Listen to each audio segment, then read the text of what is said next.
आज दोबारा रिपीट हो रही। आज की सर्वे के मुताबिक 150 सीटों से ऊपर कांग्रेस की सीटें आ रही हैं।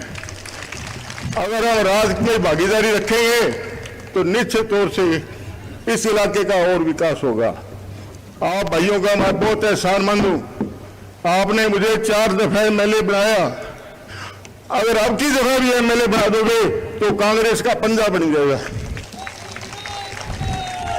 और मुझे पूरा विश्वास है कि आप पूरी मदद करेंगे, विकास में कोई कमी नहीं रहने देंगे। इस शहर के अंदर सीवरेज की कमी है, कुछ पेयजल की समस्या है, जिसके लिए मैं आपसे वादा करता हूं आने वाले समय में वो समस्याएं आपकी हल कर दी जाएंगी। बहुत बहुत धन्यवाद। जय हिंद। अब मैं अखिल भारतीय राष्ट्रीय कांग्रेस के सम्मानित अध्यक्ष, जिनके नाम पे 11 चुनाव लगातार 9 विधानसभा और 2 लोकसभा चुनाव जीतने का रिकॉर्ड है, वो नेता जिसने शहर ब्लॉक कांग्रेस कमेटी के अध्यक्ष पद से लेकर के अखिल भारतीय राष्ट्रीय कांग्रेस के राष्ट्रीय पद का गर्व के साथ तय किया, जो महात्मा गांधी और अंबेडकर, बाबा साहब अंबेडकर के शिक्षाओं को आत्मसात करके कड़ी संकल्प और मेहनत के साथ आगे बढ़े हैं, जो लोकतंत्र, सामाजिक मूल्य, धर्मनिरपेक्षता, समावेशी विकास, देशभक्ति के प्रतीक है, जो एक मील मजदूर के घर में पैदा हुए पर जिनके बेटे वार्टन स्कूल ऑफ अमेरिका में पढ़े, ऐसे महान नेता, दलितों, मजदूरों, किसानों की आशाओं के प्रतीक, जिनके नेतृत्व में कर्नाटक और हिमाचल के चुनाव हमने जीते, जिन्होंने विपक्ष की 27 पार्टियों को राहुल गांधी जी के साथ मिलकर के इकट्ठा करके इंडिया गठबंधन बना करके नरेंद्र मोदी जी की नींद हराम करने का काम किया है। वो नेता जिन्होंने किसानों की आवाज राज्यसभा में बुलंदी से उठाई और मोदी साहब को तीनों काले कानून वापस लेने के लिए मजबूर कर दिया, ऐसे महान नेता। और मैं बताना चाहता हूं खड़गे साहब, ये वो धरती है जहां पंडित नेहरू और इंदिरा गांधी जी को 1962 में सोने से तोला था। उस धरती पे आपका स्वागत है और खड़गे साहब से निवेदन है कि हम घंटों से आपका इंतजार कर रहे हैं, आप हमें संबोधित करें। आदरणीय मल्लिकार्जुन खड़गे जी। मल्लिकार्जुन खड़गे जी, मल्लिकार्जुन खड़गे जी, मल्लिकार्जुन खड़गे जी, मल्लिकार्जुन खड़गे जी, मल्लिकार्जुन खड़गे जी।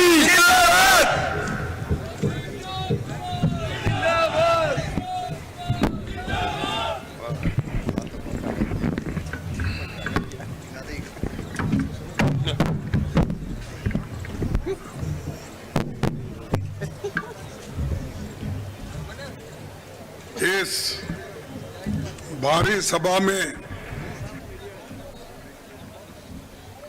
इस मंच पर पधारे हुए हमारे जनरल सेक्रेटरी और इस इलाके के चुनाव के देखभाल करने के लिए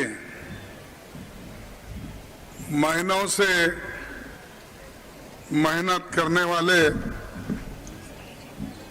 कुमारी शैलजा जी और सुखजिंदर रंधावा जी, नासिर हुसैन जी, चौधरी विनोद कुमार जी कैंडिडेट,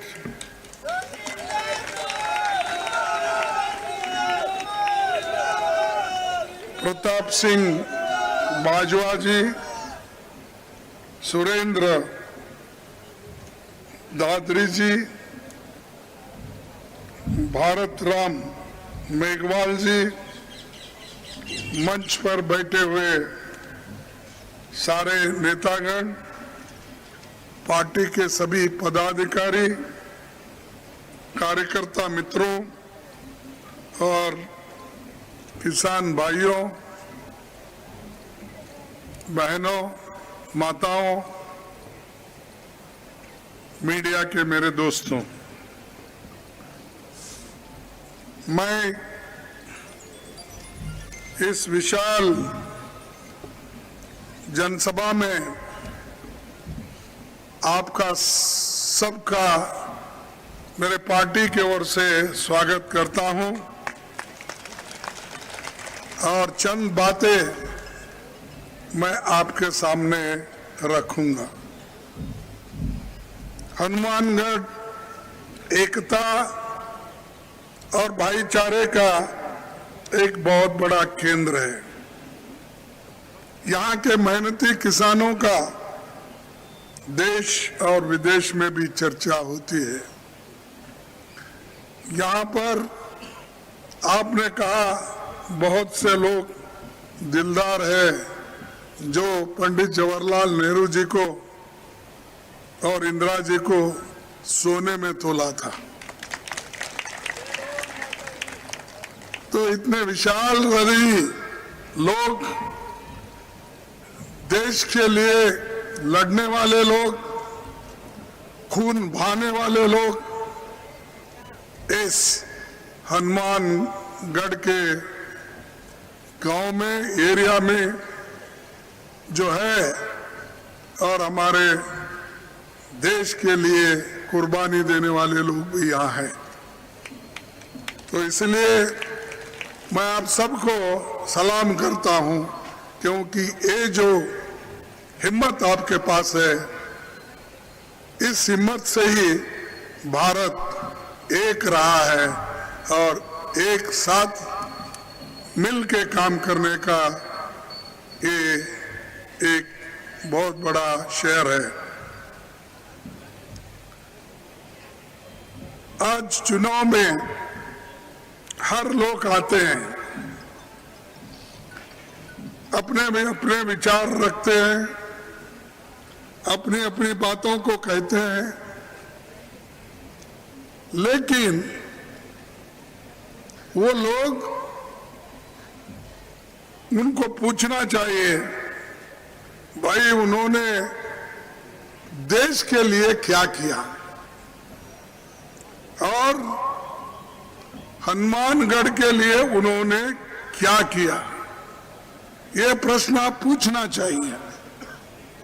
जो लोग देश के लिए कुछ नहीं किए, कौमों में झगड़ा लगाते रहे,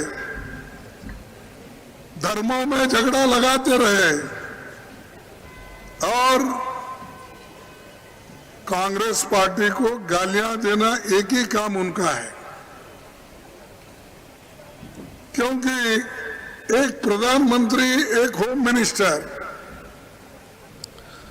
जब हर जगह जाता है तो देश के लिए उसकी नक्शा क्या है, देश के हिफाजत के लिए वो क्या करने जा रहे हैं, गरीबों के लिए उनका कौन सा काम है, महिलाओं के लिए उनका कौन सा काम है, नौजवान युवाओं के लिए नौकरियां कैसे वो दिलाएंगे, बढ़ती हुई महंगाई को किस ढंग से वो निपटाएंगे।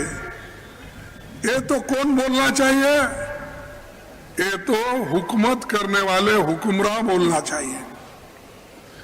लेकिन यहाँ मोदी जी आते हैं और उनके चेले लोग आते हैं, कांग्रेस को आप और कांग्रेस के खिलाफ ही बोल के जाते हैं। लेकिन मैं पूछना चाहता हूं, अरे भाई इस देश को बनाने वाले कांग्रेस है, इस देश को आजाद कराने वाले कांग्रेस है। कई बीजेपी वालों का और उनके सपोर्ट करने वाला आरएसएस इस देश के आजादी के लिए एक बूंद खून का खतरा उन्होंने बहाया है। कितने लोग आरएसएस के जेल में गए हैं, कितने लोग बीजेपी के लोग देश के लिए लड़े हैं।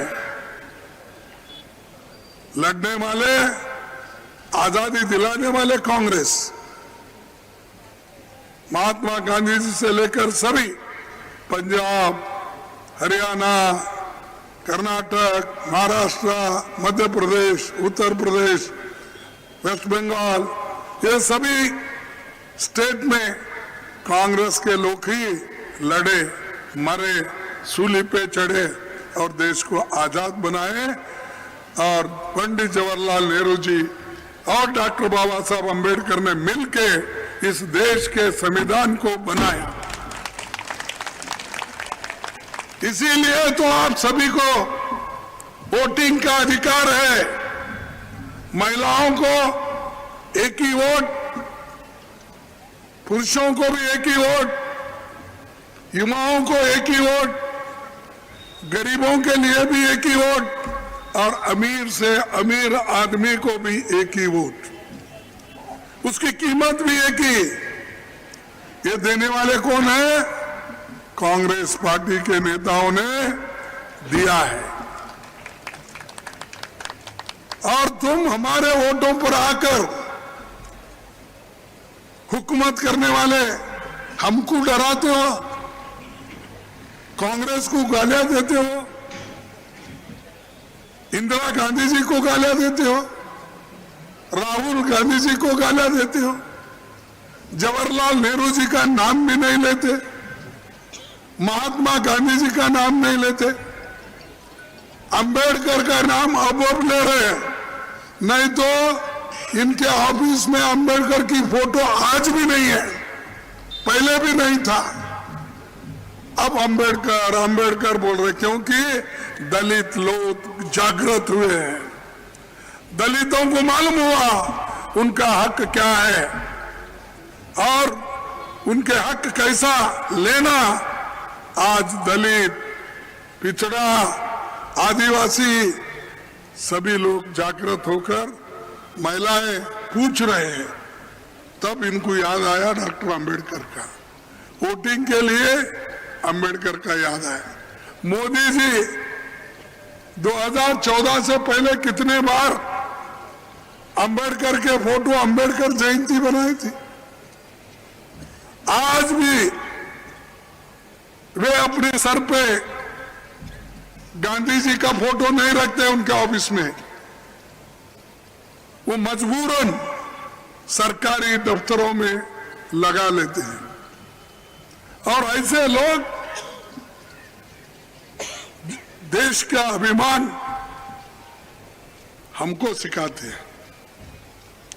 देश अभिमान हमारे पास, हम देश के लिए लड़ मरने वाले हैं, ये कहने वाले हमारे मोदी जी और उनके शिष्य लोग। और हमने आजादी के बाद तो बहुत काम किया पंडित जवाहरलाल नेहरू जी के इसमें। बड़े बड़े कारखाने, बड़े बड़े डैम, बड़े बड़े नहर, medical college, engineering college, polytechnic, ITI बहुत से बनाए। अरे भाई मोदी जी, आप एक तो बड़ा कारखाना इस देश में बनाया, हमने तो HMT, HAL, BEL, BHEL सैकड़ों ये हमारे कारखाने बने, लाखों लोग उसमें काम करते हैं। लेकिन अब मोदी जी एक एक करके बेच रहे हैं। आज भी 30 लाख नौकरियां सरकार में खाली है, रेलवे में खाली है, पैरामिलिट्री में खाली है, पुलिस में खाली है, सेंट्रल स्कूल्स में खाली है। क्यों नहीं भर्ती कर रहे हैं? क्योंकि अगर भर्ती करे तो गरीब लोग उसमें रिजर्वेशन का फायदा लेंगे, पिछड़े लोग फायदा लेंगे। इसीलिए वो जानते हैं कि इन लोगों को अगर नौकरियों से वंचित करना है, एक एक सरकारी नौकरियां बंद करते जाओ, एक एक कारखाने बंद करते जाओ, एक एक स्कूल बंद करते जाओ। और ये हमको सबक सिखाते हैं, जिन लोगों को पेट भर खाना मिलता था नौकरी करके, काम करके, उनका तुम सब छीन ले रहे हो। प्रोविडेंट फंड बंद हो रहा है, ईएसआई भी नहीं मिलता, क्योंकि आप ऐसे नौकरियां निकाले कॉन्ट्रैक्ट लेबर्स और डेली वेजेस। अगर डेली वेजेस, कॉन्ट्रैक्ट लेबर्स पूरे देश में ऐसा ही बनाना है तो उनके बच्चे कल क्या करेंगे, कैसा पढ़ेंगे, कैसा आगे आएंगे, कौन सी नौकरी उनको मिलेगी। आपको तो सिर्फ ध्यान है वो अदानी की तरफ,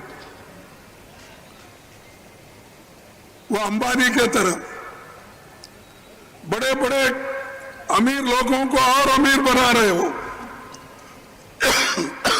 और गरीब लोग और गरीब बनते जा रहे हैं।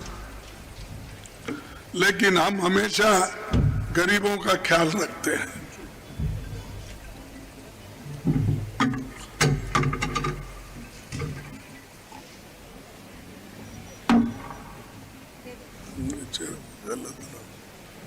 गरीबों का ख्याल रखते हैं।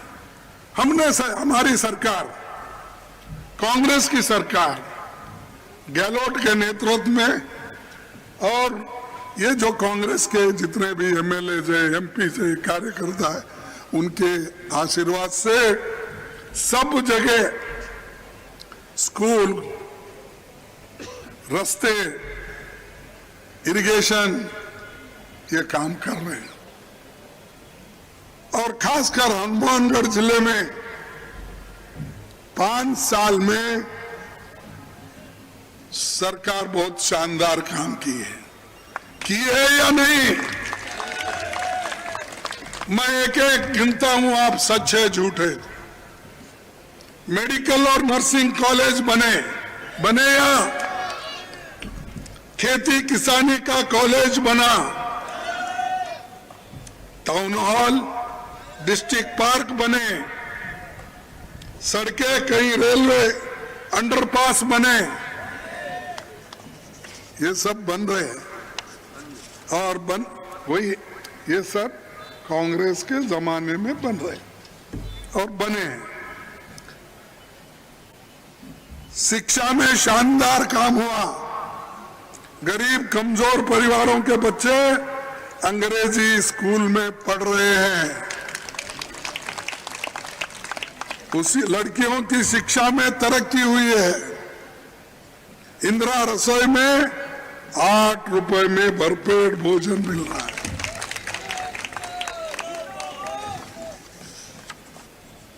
राजस्थान की नहरें भी पंडित जवाहरलाल नेहरू के देन है।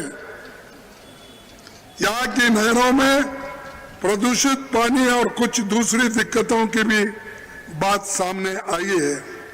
फिर भी दोबारा कांग्रेस बनने पर इन सब मामलों को हम निपटाएंगे, हम किधर ध्यान देंगे। और स्वास्थ्य के लिए देखो, इंसान आगे बढ़ना है, एक उसको जरूरी है उसका स्वास्थ्य ठीक रहे, दूसरा उसको शिक्षण मिले, तीसरा सर पे छत हो, खाने को अन्न मिले पेट भरने के लिए। ये चीजें जरूरी है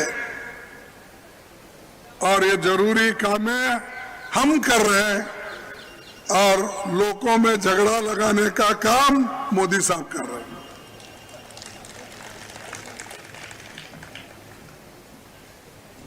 स्वास्थ्य का अधिकार हमारे पार्टी ने दिया। चिरंजीवी योजना में 25 लाख तक मुफ्त इलाज दिया नहीं, लाखों लोगों को फ्री इलाज मिल रहा है। 12वीं तक बच्चों के लिए मुफ्त शिक्षा, Mahatma Gandhi English medium school बनाया, महंगाई राहत में कैंप लगाया, किसानों का ऋण माफ किया, आपको सब मालूम है। और इसके अलावा भी हमारी गारंटियां बहुत मजबूत है। हम जो गारंटी देते हैं वो निभाते हैं, और मोदी जी जो गारंटी देते हैं वो जुमले बनते, भूल जाते हैं। नहीं, ये मेरा नहीं, आप ही बोलिए। मैं 4-5 क्वेश्चन आपको पूछता हूं, प्रश्न। मोदी ने वायदा किया था, भाइयों और बहनों, आप मुझे चुन के लाए तो मैं विदेश में रखा हुआ काला धन लाऊंगा और घर घर हर एक के जेब में 15 लाख रुपए डालूंगा। नहीं डाले? चीफ मिनिस्टर सच बोल रहे, प्राइम मिनिस्टर सच बोल रहे, झूठ बोल रहे? क्या बात करते हो? वो देशभक्त है, ऐसा देशभक्त कभी झूठ बोलता है?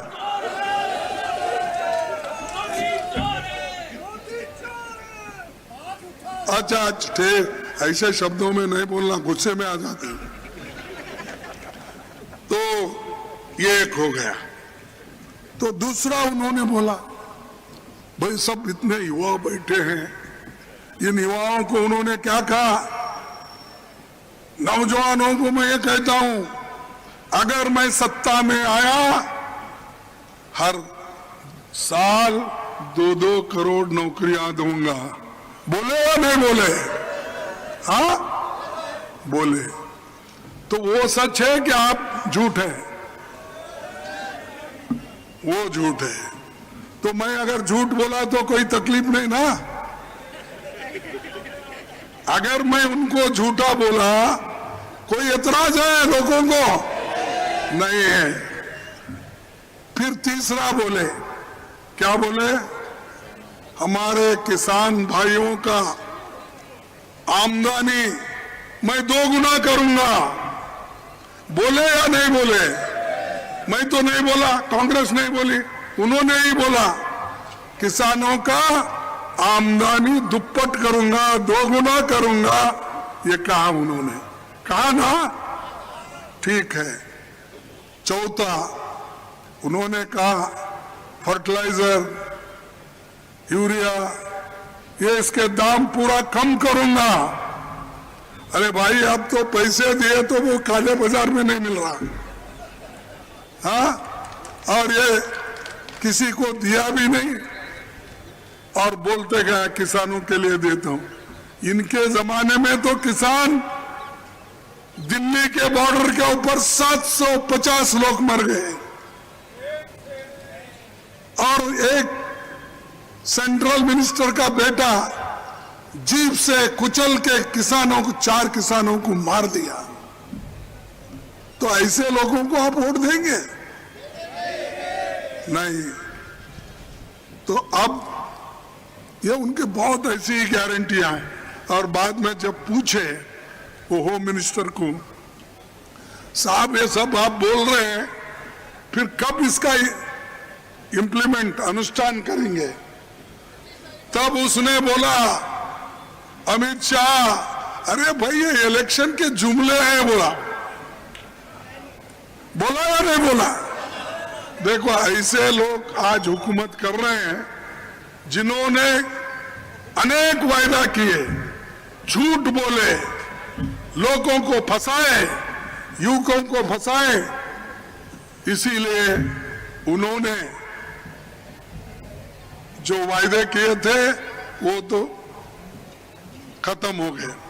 लेकिन आज सत्ता पे बैठे, इनका खून का कतरा भी नीचे नहीं गिरा, सिर्फ बोलते रहे। इसीलिए आप इस देश को बचाना है, लोकतंत्र को बचाना है, संविधान को बचाना है। ये सब गरीबों के लिए जो डॉक्टर अंबेडकर, जवाहरलाल नेहरू जी, वल्लभ भाई पटेल जी, मौलाना अब्दुल कलाम आजाद जी और भगत सिंह जी जैसे लोग अपनी जान कुर्बान किए, और सारे लोग, मैं एक दूसरे का नाम नहीं लेना चाहता हूं, ऐसे लोगों के मेहनत के वजह से, त्याग और बलिदान के वजह से आज हम जिंदा हैं और आज हम मिनिस्टर बन रहे, एमएलए बन रहे, एमपी बन रहे, प्रधानमंत्री बन रहे। लेकिन इसको मिटाना चंद लोग चाहते हैं, इसीलिए होशियार रहो, आप एक होकर हाथ को ओढ़ दो। हाथ को ओढ़ देंगे ना? Vinod Chaudhary. Vinod Chaudhary. Only one candidate. Vinod Chaudhary candidate. हमारा कैंडिडेट है, हमारा कैंडिडेट है विनोद चौधरी। कहाँ है? अरे आओ भाई सामने। हाँ, ये हमारे कैंडिडेट है। इनका निशान है हाथ, और हाथ पे, हाथ के बटन पे दबाओ और चौधरी को जिताओ। धन्यवाद, नमस्कार, जय हिंद, जय हिंद, जय हिंद, जय कांग्रेस, जय कांग्रेस, जय कांग्रेस, जय कांग्रेस, जय कांग्रेस, जय कांग्रेस, जय हिंद। जय धन्यवाद, आप सबको अच्छा हो, यही मैं मेरे भाषण को खत्म करता हूं। आज हनुमानगढ़ के इतिहास में गौरवशाली पल है। इस धरती पे पंडित